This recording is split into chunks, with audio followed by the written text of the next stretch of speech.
여호수아 7장 말씀은 여호수아 6장과 너무나 다른 분위기를 우리에게 보여주고 있습니다. 여호수아 6장에서 승리가 충만했지요. 여호수아 6장에 이스라엘 백성들의 감사와 찬양의 나팔 소리로 가득한 장이었지요. 여리고성이 무너졌지요. 그런데 여호수아 7장에 우리가 한 장 넘어오게 되면은 이 모든 것이 다 바뀌어 있는 것을 보게 됩니다. 승리가 어디 있습니까? 승리가 없습니다. 여기 패배가 있습니다. 아이성과의 전투에서 패배하였죠. 믿음이 어디 있습니까? 믿음이 없습니다. 여호수아 6장에서는 여호수아와 함께 여리고성을 돌았습니다. 언약궤가 한 중심에 있었습니다. 그런데 여호수아 7장에 보면은 언약궤도 이들과 함께 가지 않고요. 여호수아도 함께 가지 않습니다. 그리고 여호수아에게 전략을 묻지도 않습니다. 여호수아가 대장이 되어달라고 말하지도 않습니다. 믿음이라는 것은 예수님을 믿는 게 믿음이죠. 예수님께 맡기고 예수님을 의뢰하고 예수님을 신뢰하고 예수님과 함께 가는 게 믿음이죠. 오늘날 우리들이 주 예수님을 믿는다 이렇게 얘기를 할 때, 또 하나님을 믿는다 이렇게 얘기할 때, 내가 하나님을 믿으니까 어떤 일이든지 사실 우리가 하나님을 믿기 때문에 행하지요. 할 수 있지요. 그런데 우리의 믿음이라는 것은 본질적으로 그리스도를 순간순간마다 신뢰하는 것이, 이것이 바로 믿음이고, 우리가 행하는 모든 일을 주님께 순간순간마다 교통하고 아뢰고, 또 우리가 죄악 중에 있는 순간에도, 즉 불신과 교만과 부정과 어둠에 있는 그 순간에 오히려 주 예수 그리스도를 찾고 누려야 하겠지요. 그것이 바로 믿음이죠. 7장에서는 여호수아를 의뢰하는 믿음도 어디 가버렸습니다. 진멸하는 게 여호수아 6장에 있는데 7장에서는 그 진멸함이 부서진 것을 보게 됩니다. 다 진멸하지 않았다는 것을 우리가 알게 됩니다. 6장에서는 이방 백성이 무너졌습니다. 그런데 7장에서는 이스라엘의 백성이 무너졌습니다. 7장을 통해서 하나님께서 보여주시는 것은 6장과 대비하여 오늘 우리들이 여리고의 문제, 우리의 세상이 무너져야 한다는 것은 하나님이 보여주시는데, 또 우리 자신도 그리스도 예수와 함께 죽었지요. 그런데 7장에 오면 좀 더 세밀하게 우리의 정과 욕심이 그리스도 예수의 십자가에 못 박혀야 됨을 보여주고 있고요. 매일매일 그리스도의 생명을 가지고 우리 환경 속에서 하나님의 병사로, 즉 영적 전투를 수행하며 나아갈 때 우리가 감춘 것이 있다면, 은밀히 선호하고 사모하고 부러워하는 점들이 있다면 그것이 바로 패배의 원인이 된다는 것을 알려주고 있습니다. 내가 사랑하고 사모하는 것들을 내 심중에 두고 내가 탐하는 것들을 내 마음에 둔다면 그리스도보다도 더 탐나는 것이 있고, 하나님께 내 자신이 전적으로 바쳐졌는데 바쳐지지 못한 부분이 있다면 하나님의 전쟁에서 우리가 패배하는 원인이 된다라고 보여주고 있습니다. 그렇지만 7장은 이런 암울한 이야기만 있는 것이 아니고, 너무나 감사한 게 7장에는 여호수아가 직접 나섭니다. 여호수아가 중보를 합니다. 여호수아가 하나님 앞에 엎드리고 여호수아가 기도를 합니다. 7장 6절 말씀에 여호수아가 옷을 찢고 이스라엘 장로들과 함께 여호와의 궤 앞에서 땅에 엎드려 머리에 티끌을 뒤집어 쓰고 저물도록 있다가, 이렇게 말씀하지 않습니까? 그리고 슬프도소이다 주 여호와여, 어찌하여 이 백성을 인도하여 요단을 건너게 하시고 아무리 사람의 손에 멸망시키려 하시나이까. 이스라엘이 그의 원수들 앞에서 돌아섰으니 내가 무슨 말을 하오리까. 주의 크신 이름을 위하여 어떻게 하시려 하나이까. 라고 여호수아가 중보를 하지요. 여호수아의 중보로 이스라엘의 새로운 구원이 있게 되는 것입니다. 자, 오늘 우리들이 아간과 같은 자들이지만 그리스도 예수 안에서 우리 아간과 같은 속성과 아간의 행위들, 그리고 아간의 탐심조차도 주님의 십자가에서 함께 끝나고 종결되고, 그리스도 예수 안에서 우리가 새로운 믿음의 백성으로 출발을 하게 되죠. 라합으로서 이미 출발을 했지요. 그리스도 예수의 신부로서 출발하고 그리스도 예수의 군병으로 우리는 6장에서 출발을 했는데, 그 가운데 우리에게 있는 이 모든 실패와 죄악을 여호수아가 중보하여 이스라엘 백성들이 다시 그 여정을 가게 하는 것을 봅니다. 이를 통해서 오늘 우리들은 누가 우리를 중보하시는지를 알게 되는 거죠. 그리스도 예수가 우리를 중보하는 것입니다. 히브리서에 보면 예수 그리스도는 멜기세덱의 반차를 따른 대제사장으로서 하늘 성소에서 날마다 우리를 아브라함으로 여기시고 두 손을 들어 축복하시고, 오늘 우리들의 마음이 세상을 향하지 않고 하나님을 향할 수 있도록, 주 예수 그리스도를 향할 수 있도록 늘 그분께서 권면하고 계시지요.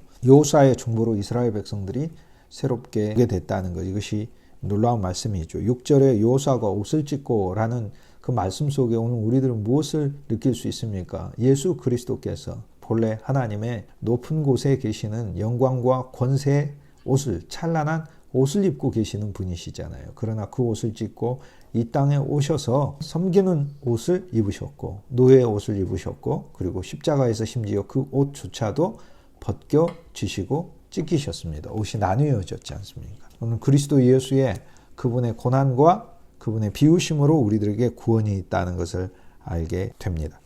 여호수아 7장 말씀의 구조는 이스라엘 백성들이 아이성과의 전투를 시작을 하는데 7장을 시작하면서 아간이 범죄하였다라고 이렇게 얘기를 합니다. 그리고 이스라엘 백성들이 아이성과 전투를 벌이는 말씀이 나오고요.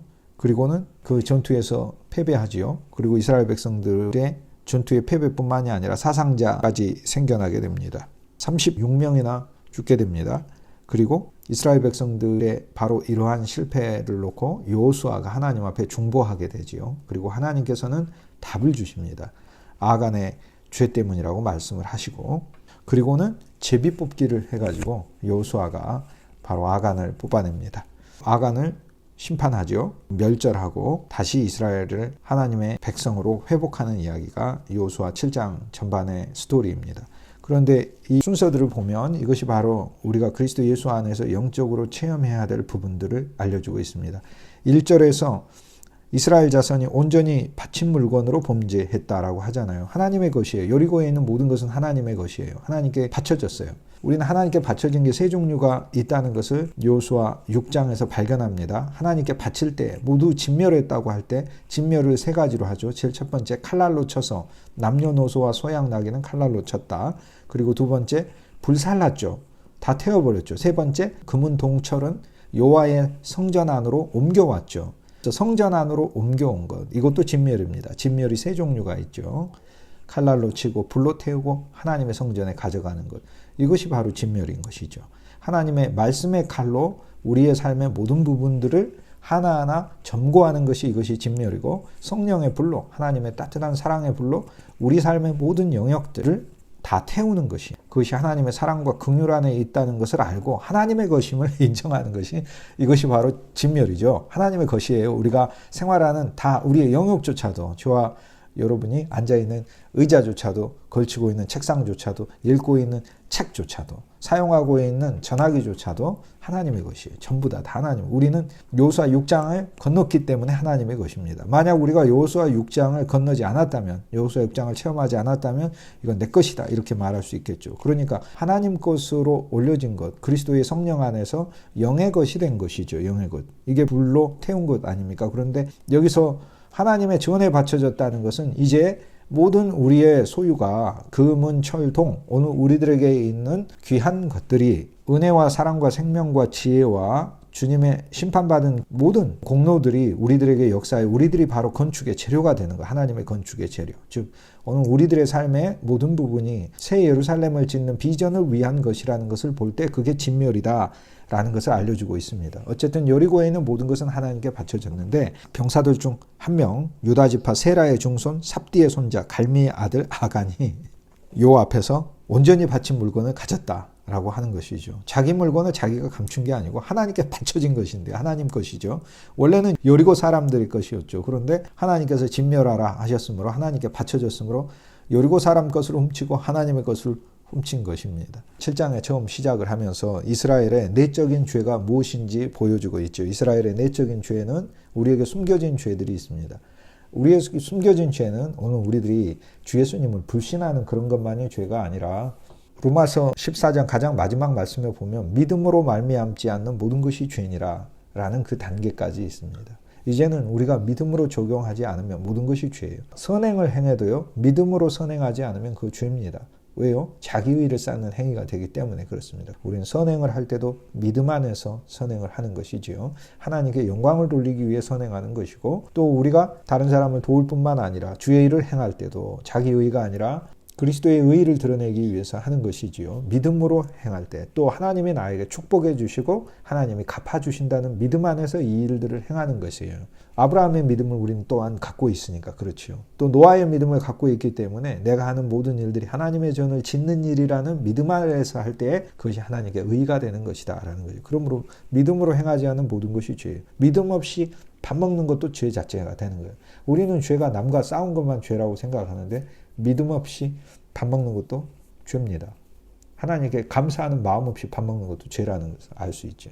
우리가 무엇인가 어떤 성취를 보게 되었는데 그 성취를 그냥 믿음 없이 누리는 것도 죄입니다. 누군가가 잘 됐어요. 누군가가 많은 것을 벌었어요. 그런데 자기의 노력과 자기의 눈물과 자기의 헌신만 생각한다면 그 죄입니다. 하나님의 은혜와 사랑이 그 속에 담긴 것을 볼 때에 그것이 바로 의의가 되는 것이 7장 1절에 이스라엘 백성들의 숨은 죄가 나오고 그 다음에 7장 2절에서 5절까지는 이스라엘 백성들의 밖으로 드러난 죄가 나옵니다. 이제 7장에 있어서는 여호수아가 잠깐 동안 그 역할이 필요 없다고 이스라엘 백성들이 생각하는지 아이성 싸우려고 할 때 여호수아에게 뭐라고 이야기하냐면 백성들을 다 올라가게 하지 말고 2-3천 명만 올라가서 아이를 치게 하소서라고 먼저 계획을 이야기하고 전략을 수립을 하고 자기들이 숫자를 결정을 합니다. 그리고 자기들이 판단해요. 그들은 소수이니라고 얘기를 합니다. 그런데 사실 이들의 이 판단조차도 옳은 것이 아님을 알 수 있습니다. 왜냐하면 아이성에 있어서 엎드러진 병사들의 수가 한둘이 아니었기 때문에 그래요. 모두 12,000명이 엎드러지는데 12,000명을 이기려면 12,000명을 데려가든지 아니면 일반적으로 성이 있는 곳이니까 싸우려면 병사 2배에서 3배는 더 데리고 가야 되는 이스라엘의 한 지파마다 병사 수가 약 4만 명씩은 되기 때문에 60만 정도 병사가 있잖아요. 12지파니까 4만 5만의 병사가 있어요. 적은 지파는 3만, 2만, 3만의 병사가 있고 많은 지파는 5만, 6만, 7만까지도 병사가 있거든요. 그런데 3,000명만으로 이길 수 있다 이렇게 하는 게 이건 믿음이 아니고 교만이죠. 여호수아와 함께하면 3,000명만으로 이기지만 여호수아를 놓고 가고 3,000명만으로 이길 수 있다. 이건 교만 아닙니까? 그리고 여호수아가 주는 전략에 의해서 그분의 인도하심과 영안에서 그분의 행하심을 의뢰하면서 가는 것이 아니고 언약궤도 없이 여호수아도 없이 3,000명만으로 간다 이렇게 얘기를 해요. 그들은 소수이니라고 얘기를 해요. 그러면서 자기들은 더 소수로 가는 것이죠. 이 전체적인 것에서 우리는 이스라엘의 밖으로 드러난 교만을 볼 수 있습니다. 내적인 죄가 있고 밖으로 드러난 교만이 있죠. 그리고 여호수아를 의뢰하지 않는 것을 우리가 보게 되는 것이죠. 오늘 우리들은 7장 전체를 통해서 갑자기 왜 승리가 없어졌지? 패배가 있지? 그리고 패배만 있는 게 아니라 믿음도 없잖아요. 이스라엘 백성들에게 공포까지 가져오게 됩니다. 패배하여 이스라엘 백성들의 마음이 녹아 물같이 되었다고 7장 5절에 보면 갑자기 마음이 녹아서 물같이 된 것은 그것은 이방 백성들이 이스라엘을 보고 무서워서 마음이 녹아 물같이 되었다라고 5장 1절에 이스라엘 백성들 때문에 이방인들의 마음이 녹았다 이렇게 말씀이 나오는데 여기 보면 이제 이스라엘의 마음이 녹게 되어 있습니다. 이제 외부에서 공포도 들여오게 된 것입니다. 급작스러운 하락 영적인 이 하락에 대하여 여호수아가 중보하는 것으로 이 모든 것을 해결하게 되는데요. 여호수아가 중보를 하죠. 그래서 7장 6절에 여호수아의 중보가 나오는 것입니다. 여호수아가 하나님께 엎드려서 이야기하는 것이죠. 7장은 병사로서의 삶인데 우리가 가정과 일터와 인간관계와 모든 환경, 교회 안에서 믿음의 성도로 하나님의 군병으로 늘 그리스도가 이기시는 내가 이기는 게 아니라 그리스도가 이기시는 이 승리를 늘 맛보기 위하여는 우리들의 영안에서의 삶이 필요한데 오늘 7장을 통하여 그 패배의 원인을 알려줌으로써 우리가 어떻게 승리할 수 있는가를 드러내고 있고 또 우리의 패배에 대하여 하나님이 어떠한 방식으로 처리했는가라는 것을 보여주고 있는 것이지요. 병사들이 싸웁니다마는 여호수아 이야기도 듣지 않고 즉 머리에도 순종하지 않고 머리의 권위를 먼저 의뢰하지도 않습니다. 그리고 모든 백성을 보내어 수고로이 저들을 들판에다 두지 마십시오. 전쟁터에 보내지 마십시오라고 이야기를 하죠. 그리스도 예수의 몸에 대한 인식이 없습니다. 정복이 기쁨의 축제가 아니고 수고로운 일로 생각하는 자세까지 여기 있습니다. 이스라엘 백성들이 함께 하나하나의 성을 정복해 나갈 때 하나님이 모두에게 주시는 기쁨의 축제가 되고 감사함이 되는 것인데 이들은 벌써 전쟁을 해나가는 것이 수고와 어려움이라고 생각을 하게 된 것을 발견을 합니다.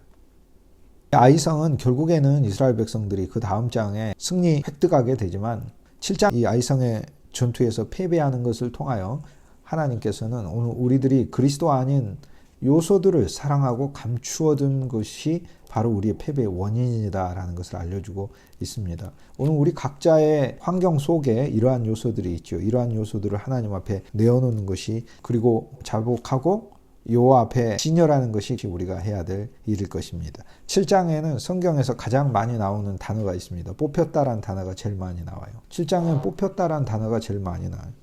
4장엔 돌이란 단어가 제일 많이 나와요. 5장에서는 할례라는 단어가 제일 많이 나오고, 6장에 나팔이라는 단어가 제일 많이 나오고, 7장에 있어서는 뽑혔다라는 단어가 제일 많이 나와요. 각 장마다 이 장이 무엇을 의미하는지를 알려주고 있습니다. 뽑혔어요. 그래서 죄인이 누구인지를 뽑았죠. 그리고 그 죄인에게 저주를 내리고 하나님께서 심판하시고 여호수아 이스라엘 백성들이 돌을 던져 그를 멸하고 이것을 증거로 삼았지요. 결국 뽑혔어요.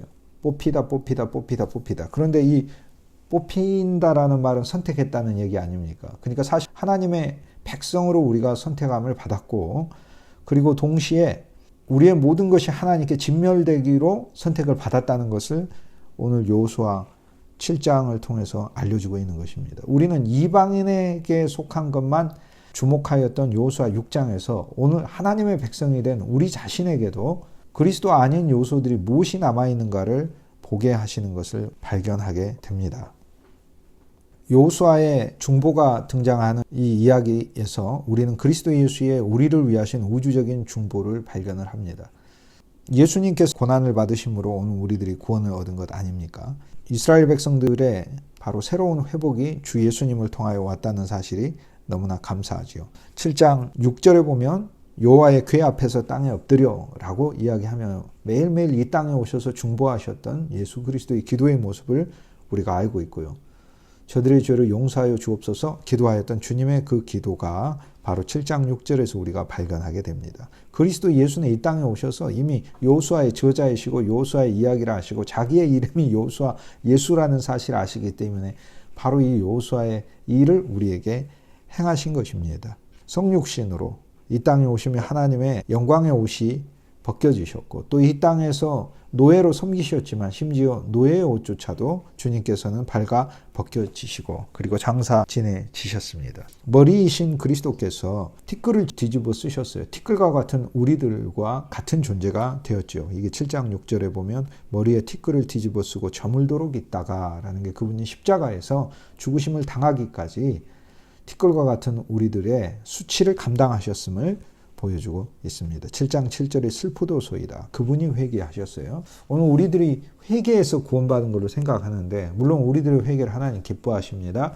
그러나 어떤 사람도 회개의 공로가 충만하여 구원받은 것이 아닙니다.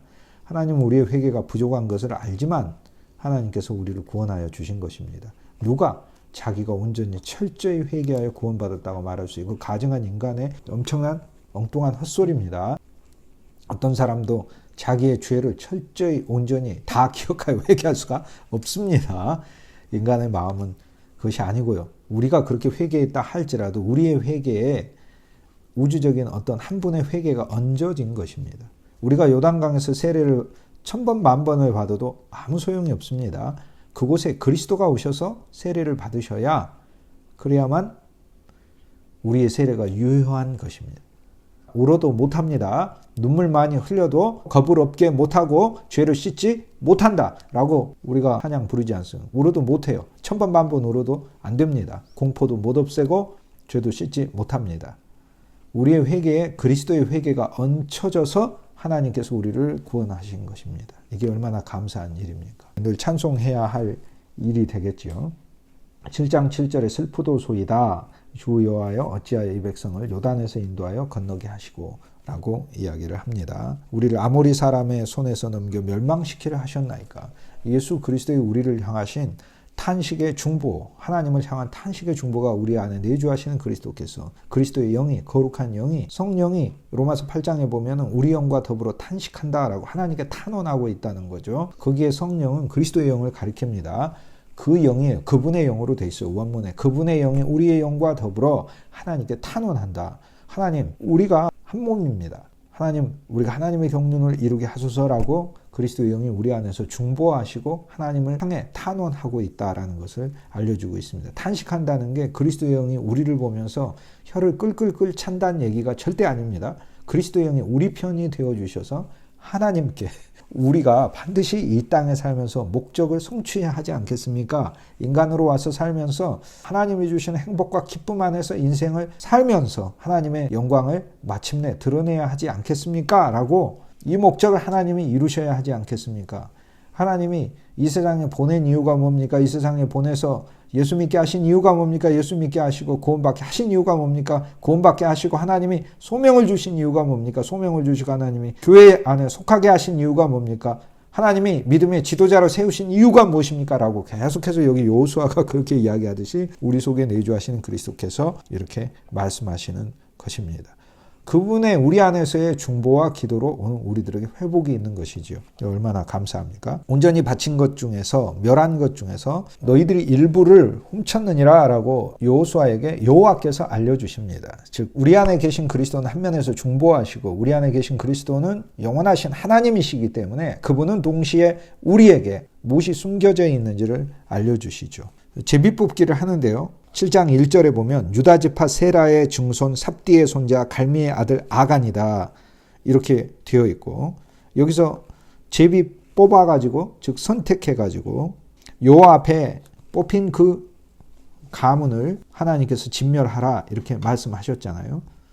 그런데 17절에 보면 또 나옵니다. 유다 족속을 가까이 나오게 했더니 세라 족속이 뽑혔고 세라의 족속 중 삽디가 뽑혔다. 라고 얘기해요. 18절에 유다의 지파 세라의 증손이고 삽디의 손자요 갈미의 아들인 아간이 뽑혔더라. 라고 또 이야기를 합니다. 여기에서 반복해서 하나님께서는 이 가문을 정확하게 말씀하고 계시는 거예요. 7장 1절에도 유다 지파 세라의 증손 삽디의 손자 갈미의 아들 아간 이렇게 얘기하고 18절에도 유다 지파 세라의 증손 삽디의 손자 갈미의 아들 아간 이렇게 이야기를 하죠. 그 앞에도 유다 지파가 뽑혔고 세라가 뽑혔고 세라의 남자들 중 삽디가 뽑혔고 18절에 보면 삽디의 아들 중에서 아간이 뽑혔다라고 얘기하면서 다시 한번 반복을 하고 있습니다. 뽑힌 사람이 바로 아간이죠. 그런데 아간의 족보를 말을 하고 있네요. 아간의 족보에 보면 그 유다 지파 아닙니까? 유다는 하나님의 영적인 장자 역할을 했던 인물이죠. 그리고 그의 후손들이죠. 그런데 유다 지파이면서 세라 족속이다라고 얘기를 하죠. 유다의 아들들 중에 세라가 있죠. 유다의 아들 3명 중에 베레스와 세라를 다말에게서 낳고 세라의 아들들 중에서 삽디가 있는데 그 삽디의 손자가 되는 거죠. 삽디의 아들인 갈미 그리고 갈미의 아들인 아간이 뽑혔다라고 말씀이 여기서 구체적으로 이 가문을 명시해서 이야기를 합니다. 이것이 어떤 영적인 의미가 있을까요? 유다는 하나님의 찬송이라는 바로 그 이름의 의미입니다. 유다, 하나님을 찬송하는 지파죠. 세라라고 하는 것은 자라나다라는 뜻이에요. 나무가 자라나고 곡식이 자라나는 거. 삽디라는 이름은 세베대라는 이름, 히브리어 이름이 바로 이 삽디입니다. 사브디잖아요. 사브디, 세베대. 신약에 보면은 세베대에게서 아들 둘이 나오는데 예수님 제자가 됩니다. 망하는 게 아니고 야고보와 요한이죠. 그런데 여기 보면은 세베대의 자손은 구약에선 저주받고 진멸당합니다. 삽디, 세베대의 아들. 삽디의 손자가 아간이죠. 삽디의 아들은 갈미인데 갈미는 포도원 일꾼이라는 뜻이고요. 아간은 고난이라는 말이에요. 이름이 고난이에요. 어머니가 고난 중에 낳았나 보죠. 아니면 어떤 하나님의 고난을 감당하는 사람이 되라 라고 그 아버지가 거창한 이름을 지었는지 이렇게 추정을 할 수 있겠습니다.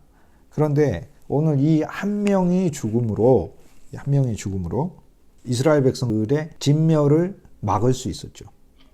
여호와 하나님이 너희가 하나님께 온전히 바치지 않으면 내가 너희와 함께 가지 아니하리라. 그리고 이스라엘 백성이 이기지 못하리라. 패배하리라. 그리고 이스라엘 백성이 이 땅을 얻지 못하리라. 여호수아의 여호와께 올리는 이 기도를 통하여 그동안의 아모리족과의 모든 승리와 이스라엘 백성들이 홍해도 건너고 요단도 건너고 했던 이 모든 하나님의 목적이 지금 무의가 될 수 있는데 이 한 사람의 죽음으로 이스라엘 백성들의 회복이 다시 있는 것입니다. 이 한 사람의 죽음으로, 그 한 사람의 죽음이 아간이라는 이름이 아골이에요. 아골이를 이라는 이름과 아간이라는 이름은 같습니다. 아간이 아골이고 아골이 아간입니다. 그래서 아골골짜기가 아간골짜기라는 뜻입니다. 우리가 아골골짜기 찬송으로도 많이 하지 않습니까? 부름받아 나서니 뭐 어디든지 가오리다. 아골골짝 빈들에도 복음 들고 가오리다. 아골, 저주받은 그 골짜기에도 복음 들고 가오리다 라고 하는데, 우주적으로 가장 큰 저주가 언제 임했나요? 예수 그리스도 십자가 아닙니까? 우주적으로 제일 큰 저주가 언제 임했냐면, 하나님이 우리들을 당신의 아들을 통하여 심판하신 것이죠. 그게 예수 그리스도의 십자가죠. 그래서 여기 한 사람의 죽음을 통하여 이스라엘 백성들이 회복되고 다시 승리를 유지할 수 있게 되고 약속의 땅을 얻게 되는 것을 여호수아 7장에서 보여주고 있는데, 그 한 사람의 죽음으로 진멸당함으로 이스라엘 백성들이 살아나는 이야기를 여호수아 7장에다 남겨두면서 오늘 우리들에게 어떻게 구원과 회복이 있는가를 하나님이 말씀하시는데, 그것은 우리를 위하여 어떤 한 분이 진멸당하심으로, 온전히 진멸당하심으로 우리들에게 큰 회복이 있다라는 것을 보여주고 있으며, 동시에 우리가 여호와의 군병으로서 쓸 때 주님만 죽으신 게 아니라, 주님만 죽으신 건 초보죠. 주님이 나를 대신하여 죽었다라고 믿는 건 이제 초보. 주님과 함께 내가 죽은 거죠. 여기 아간으로서 내가 그리스도의 십자가에 연합하여 죽었다라는 믿음, 그리고 그렇게 죽음으로써 내가 감추어 놓았던 요소들까지 하나님께 드려졌다는 사실을 내가 깨닫고, 그리고 하나님의 군병으로 회복해 나아갈 때 나에게 있어서는 계속해서 이제 승리가 있다라는 것을 보여줍니다.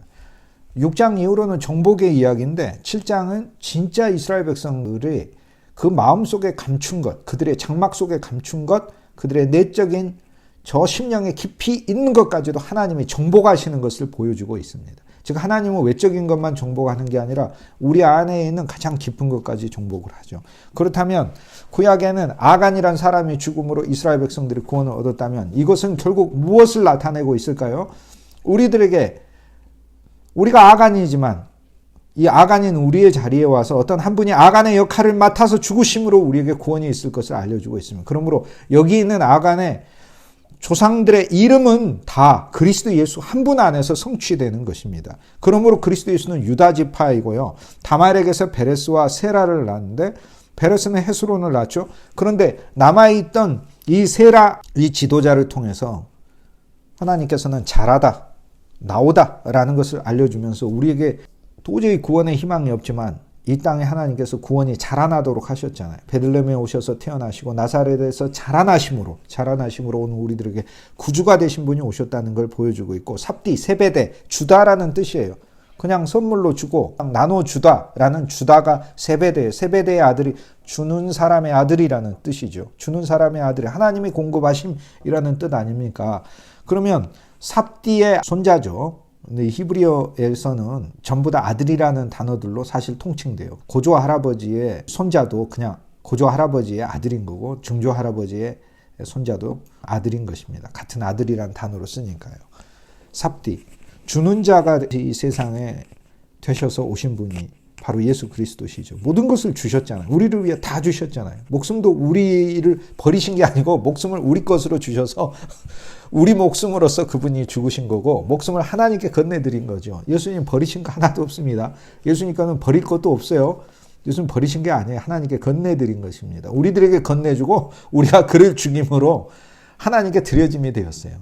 그래서 예수님께서는 전부 다 여기 나오는 사람들의 영적인 이름들의 의미를 다 성취하셨다는 거예요. 세베대, 주는 자가 되셨고, 세베대, 삽디, 사브디, 갈미의 아들이 되셨죠. 갈미라는 뜻은 포도나무를 가꾸는 분이란 뜻이에요. 그분의 죽으심으로 그분은 어떤 분이 되셨어요? 포도나무. 그분의 포도나무를 가꾸는 분이 되셨어요. 그래서 예수님의 비유에는 포도원 비유가 많아요. 예수님이 마가복음 12장에 포도원을 농부들에게 맡겨두었는데 악한 종들이 세금을 바치지 않아서 이 포도원 주인이 아들을 보냈을 때 그 아들을 죽인다라는 그 말씀을 예수님께서 해 주십니다. 포도원 주인이세요. 포도원 주인으로서 이스라엘이라는 포도원을 가꾸려 하셨건만 율법과 자기의와 불신과 죄악 속에 갇혀있던 이스라엘은 예수 그리스도의 포도원을 회방하셨어요.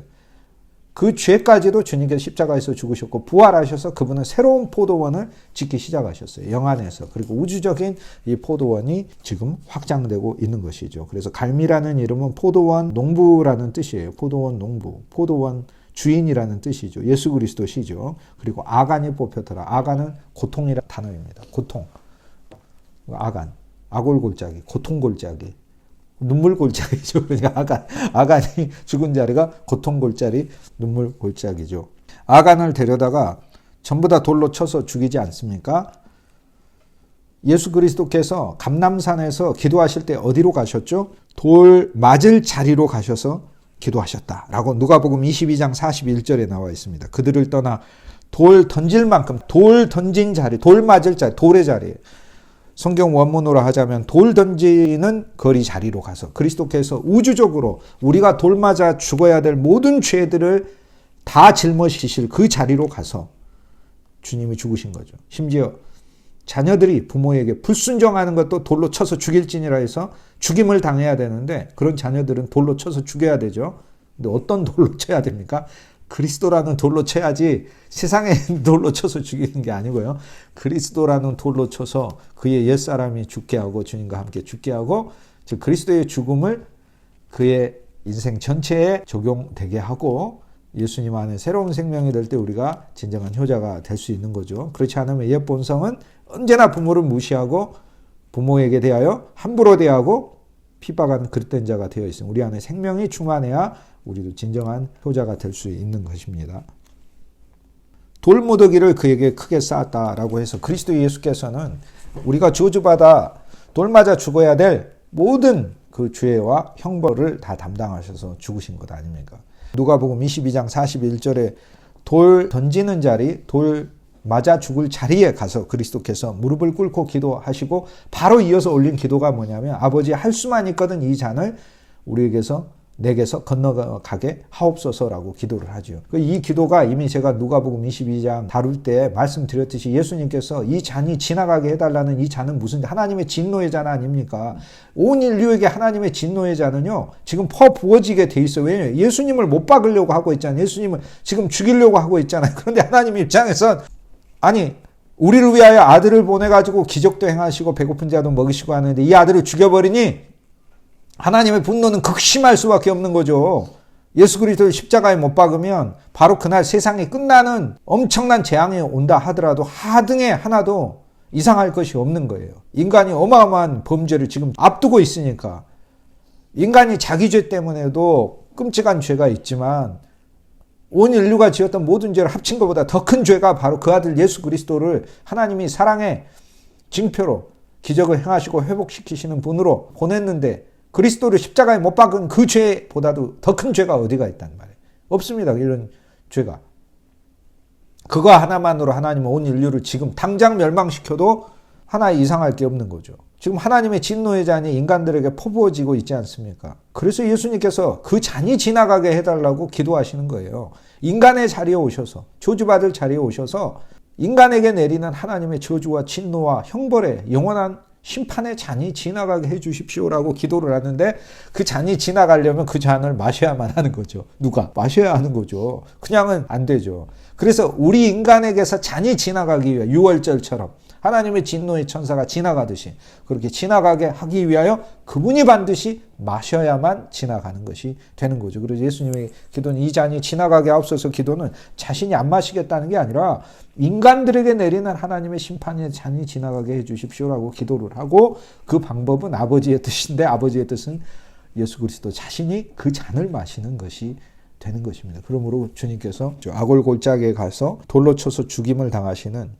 하나님의 심판의 죽음을 십자가에서 당하셨습니다. 바로 그 그리스도 예수의 죽음 아래 우리도 함께 우리가 사랑하고 좋아하는 것들, 우리가 감춘 것들이 죽임을 당해야 된다는 말씀을 오늘 우리에게 보여주고 있습니다. 무엇을 감췄냐면 세계를 감췄죠. 21절에 보면 신할산 바벨론의 아름다운 외투를 감췄어요. 세상의 아름다운 외투, 무늬도 있고 장식도 있고 촌도 예쁘고 그렇죠. 아주 고급이죠. 지금 여리고에서 훔친 거니까 바벨론 신할 땅에 있는 문화가 여리고까지 이렇게 교역을 했다는 사실을 우리가 알 수 있죠. 그만큼 여리고가 주요한 무역 중심지였다는 걸 알 수 있습니다. 그런데 그곳에서 세상의 아름다운 옷 아닙니까? 이걸 감췄어요. 지금 하나님의 몸을 건설하고 그리스도의 왕국을 건설하고 아름다운 성전을 짓는, 온 세계에 복음의 기지를 짓는 일이 바로 이스라엘 백성을 뽑은 하나님의 목적이고 하나님 경륜이잖아요. 예배하고 사랑하는 공동체를 뽑는 게 경륜이잖아요. 그런데 이것을 위해서 진멸돼야 될 요소들이 있는데 감추지 말아야 될 요소들이 있는 것이 뭐냐면 세상, 바벨론에서 가져온 옷이다. 우리 신분이다. 오늘 우리들이 교회 안에, 가정 안에, 인간관계 안에 다 신분이 다르잖아요. 그런데 그 신분을 그대로 입고 만나는 것도 말이 안 되지만 이제 그건 부끄러운 걸 아니까 그 신분을 어떻게 합니까? 자기 장막에다가 감추어두고 있습니다. 그래서 나는 이런 사람이야. 나는 이런 일을 성취한 사람이야. 라서 하나님 앞에 서려고 해요. 베이비 때는 됩니다. 베이비 때는 뭐 장군 옷을 입고 앞에서 장난감 칼을 가지고 휘두를 때 아버지가 잘했다 하지만은 청년이 그렇게 하고 다니면 뭐가 되겠습니까? 바벨론에서 이 신할 땅에서 얻어온 외투, 사회적인 신분, 자기 직업, 자기가 자랑하고 내세울 만한 요소, 이것들이 자기 장막 안에 숨겨져 있다. 자기 장막의 흙 밑에 굴을 파고, 흙, 인간의 습성 아래, 우리 본성 아래 깊이 숨어져 있다는 겁니다. 우리가 무엇을 더 얻으면 얻을수록 내가 이것을 드러내고 과시하려고 하는 것이 저는 저한테 아주 깊이 있음을 발견하게 돼요. 내가 지금까지 얻어오고 쌓아온 어떤 그 요소들을 사람들이 은근히 알아줬으면, 인정해줬으면, 그것을 칭찬해줬으면 하는 게 내 본성 안에 있음을 알게 돼요. 물론 이것이 더 충족되지 못한 그런 환경 속에서 자라나면 더 증폭돼가지고 우리에게 결핍의 요소로 남아있어서 불만족을 주면 고통도 겪게 합니다. 인간관계에 장애도 가져오게 하는 것이죠. 그런데 본질적으로 이런 요소들은 치료의 요소, 진멸의 요소다라고 하나님 말씀에서 보여주고 있습니다. 우리는 그리스도로 옷 입은 자가 되는 것입니다. 우리가 감추어둔 신할 땅, 바벨론 땅에 아름다운 우리의 신분이라는 옷, 그리고 은 200세겔이 있어요. 그리고 금덩이 하나인데 금의 혀라는 뜻입니다. 금의 혀. 아름다운 금의 말들이죠. 지식들이죠. 세상의 금과 같은 그런 지식들이죠. 자기의 재산 아닙니까? 자기의 재산. 지적인 재산이든 눈에 보이는 재산이든 이것을 은근히 감추어두고 과시하는 것이 그리스도 안에서 합당한 것이 아니다. 그리스도의 몸을 이루고 승리의 병사로서 할 게 아니다. 그래서 예수님 제자들을 내보낼 때 두 벌옷도 가지지 말라고 말씀하시죠. 예수님만 입는 한 벌옷만 필요한 것이고 신도 하나만 신고 가는, 지팡이 하나만으로 충분한 거죠. 은이라는 것은 통용하는 화폐이고 금이라는 것은 모아둔 재산이죠. 금을 화폐로서 쓰는 것은 아니고 재산으로서 하는 것이고, 은이라는 것은 우리의 거래와 우리의 수단에 관련된 것이죠. 이것이 숨겨져 있다라는 거예요. 우리가 주님의 일을 하면서도 또 우리가 생활을 하면서도 그리스도의 복음조차도 우리의 은을 만들기 위한 수단으로 우리가 생각하고 있는 것이 우리 속에 깊이 숨겨져 있는, 본성 안에 깊이 숨겨져 있는 죄다라는 걸 하나님이 우리에게 알려주고 있습니다.